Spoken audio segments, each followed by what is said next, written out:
Madam గారు నమస్తే అండి. ఈరోజు జగన్మోహన్ రెడ్డి గారు ఎన్నికల మేనిఫెస్టోని రిలీజ్ చేశారు.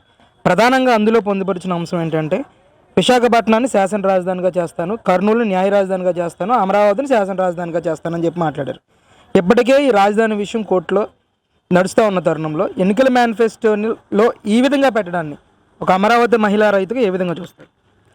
అసలు వారికి ఇప్పుడు ఈ ఎన్నికల్లో ఓటు అడిగే హక్కు కాదు కదా, నిలబడే అర్హత లేదు. ఎందుకంటే గతంలో చూసుకున్నట్లయితే అమరావతిని ఇంచు కూడా కదిలించు, నేను ఇక్కడే ఇల్లు కట్టుకున్నానని ఎన్నో మాయ మాటలు చెప్పి అందరినీ ప్రజల్ని నమ్మించి ఒక్క ఛాన్స్ అడిగి ఈరోజు అధికారంలోకి వచ్చారు. అధికారంలోకి వచ్చిన తర్వాత మరి అమరావతిని నిర్మాణ పనులు కంటిన్యూ చేశారా? లేదు.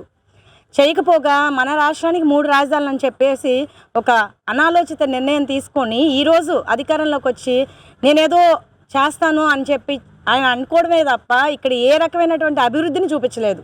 ఇక్కడ ఒక రైతులనే కాదు, ఈరోజు అన్ని వర్గాల వాళ్ళని నడి రోడ్డు నిలబెట్టినటువంటి పరిస్థితి. ఎంతోమంది చాలామంది ఇక్కడ అమరావతి రైతులకి మద్దతు తెలియజేస్తా ఎక్కడెక్కడ ఆఖరికి వైజాగ్ వాళ్ళు కూడా వచ్చి వాళ్ళ పొట్టగొట్టి మా పొట్ట నింపాలని మేము అనుకోవడం లేదని చెప్పి కూడా చెప్పడం జరిగింది. కాబట్టి గతంలో ముఖ్యమంత్రి గారు ఒక్కటి గుర్తుపెట్టుకోండి, గతంలో మీరు అమరావతిని ఇంచు కూడా కదిలించు, అమరావతిని అభివృద్ధి చేస్తామని మాట ఇచ్చారు కాబట్టి మీరు గెలవగలిగారు.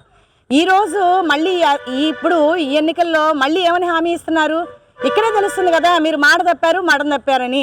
ఇంకెక్కడికో చూడక్కర్లేదు. నేను మాట తప్పను మడం తిప్పను అని అన్నారు. కానీ గత ఎన్నికల్లో మీరు ఇచ్చిన హామీ ఏంటి, ఇప్పుడు మీరు మేనిఫెస్టోలో పెట్టిన హామీలు ఏంటి, అదొక్కసారి వెరిఫై చేసుకోండి.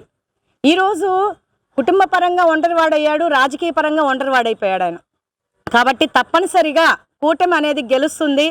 బాబు గారు మళ్ళీ తిరిగి వస్తారు, మన రాష్ట్రం అభివృద్ధి చెందుతుంది, రాష్ట్ర ప్రజలందరూ సుఖ సంతోషాలతో బాగుంటారు. మా బిడ్డలే కాదు రాష్ట్ర బిడ్డలందరి భవిష్యత్తు బాగుంటుందనే మళ్ళీ మేము గట్టిగా నమ్ముతున్నాం. మేడం, ముఖ్యంగా గతంలో జగన్మోహన్ రెడ్డి గారు కానీ చంద్రబాబు నాయుడు గారు కానీ ఒకే రాజధాని ఎజెండాతో ముందుకెళ్ళిన పరిస్థితి మనం చూసాం. 2024 ఎలక్షన్లో చంద్రబాబు నాయుడు గారేమో ఒకటే రాష్ట్రం ఒకే రాజధాని అంశంతో ముందుకు రాబోతా ఉన్నారు. జగన్మోహన్ రెడ్డి గారు ఇప్పటికే ప్రకటించారు 3 రాజధాని కాన్సెప్ట్ ముందుకు రాబోతా ఉన్నామని. ప్రజలు దేన్ని నమ్మే అవకాశం ఉందంటారు?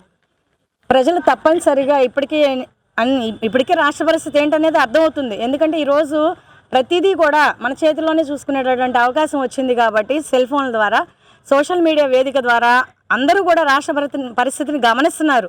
ఈయన చేసేటటువంటి పనులు కూడా చూస్తున్నారు. ఈరోజు సంక్షేమం అంటారు, కొంతమందికి అందుతుంది, కొంతమందికి అందదు. ఇచ్చిన హామీలు కూడా సంక్షేమ పథకాల పేరిట చాలా వరకు పూర్తి చేయరు. ఏదో మనం చెప్తే వింటారులే కొంతమంది అనుకుంటున్నారు. కానీ వాళ్ళు కూడా గమనిస్తున్నారు. 10 రూపాయలు ఇచ్చి 100 రూపాయలు లాక్కుంటున్నటువంటి పరిస్థితి. ఎందుకంటే నిత్యావసర ధరలు పెంచుతున్నారు. ఈరోజు అన్ని రకాలుగా పెట్రోల్ డీజిల్ వాళ్ళు ఇప్పుడు ఇక్కడ రాజధాని ఏరియాలో పనులు లేవు, వేరే చోటుకి వెళ్ళాల్సినటువంటి పరిస్థితి.